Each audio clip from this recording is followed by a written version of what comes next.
بسم الله الرحمن الرحيم. السلام عليكم ورحمة الله وبركاته. احنا معانا النهاردة ايه؟ جلاش حلويات. تعالوا نشوف هيتعمل ازاي. يلا. احنا معانا هنا في الاول هنعمل ايه؟ الشربات بتاع الجلاش. إيه، جبنا 3 كوبايات سكر، قصادهم 3 مية، وعليهم واحدة فانيليا، عصرة ليمونة. هنا هنحط المية بتاعتها والليمونة بتاعتها تحطها ايه عليها على طول. والفانيليا بعد ما هو الشربات يستوى تحط الفانيليا، تاخد غلوتين وانتهى على كده. جبنا هنا السمنة، وهنجيب زيت، وهنفك السمنة اللي معانا على البوتاجاز، هنسيحها ونعمل عشان نسقي منها الشربات. دي كان الشربات لسه على البوتاجاز، وحطينا له الليمونة في الاول، وما ياخد ما يخش في نص السوية كده هنحط له الفانيليا بتاعته. جبنا احنا هنا لف الجلاش، هنقطعها بالطول. ده 1 2 3 4، نقطعها 4 بالسكينة.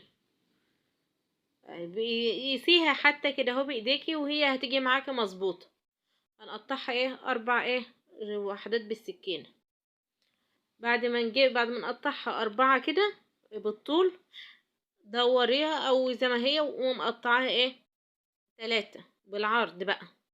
هي عرضها زي طولها، يعني كلها مساوية بعضها. هاتيها تاني لفيها وقوم قطعها شوف انا هنا كنت بقيسها عشان تبقى قد بعضها. اتقطع من هنا 3. احنا قطعنا من الاول من الطول 4، والعرض هنقطعها 3.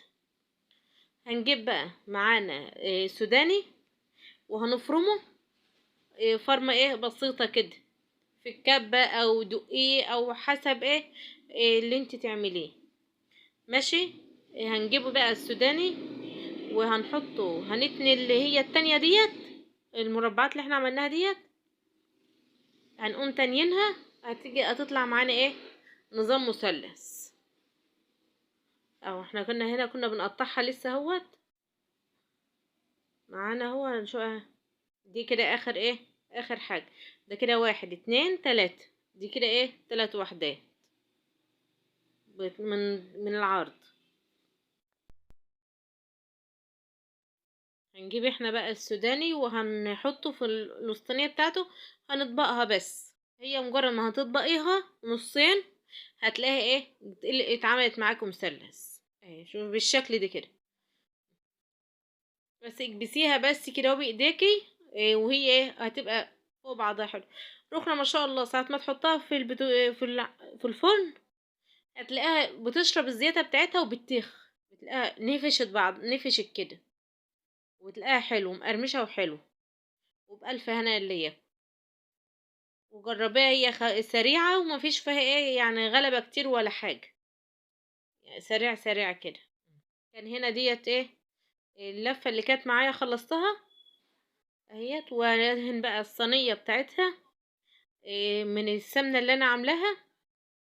ادهنها، دهنتها وهرصها بقى فيها، واعمل انا اللفة التانية بقى مع ان اللي هعملها بقى. جبناها هنا، ديت اللفة الاولانية بالمعلقة بقى وحط عليها على كل واحدة معلقة سمنة. كل واحدة معلقة سمنة، تشربيها السمنة كده، والسمنة اللي تفيض منها مش هترميها لانها هي بتاعت حلويات. صفيها في طبق في حاجة، وبعد كده اعملي منها حلويات تاني.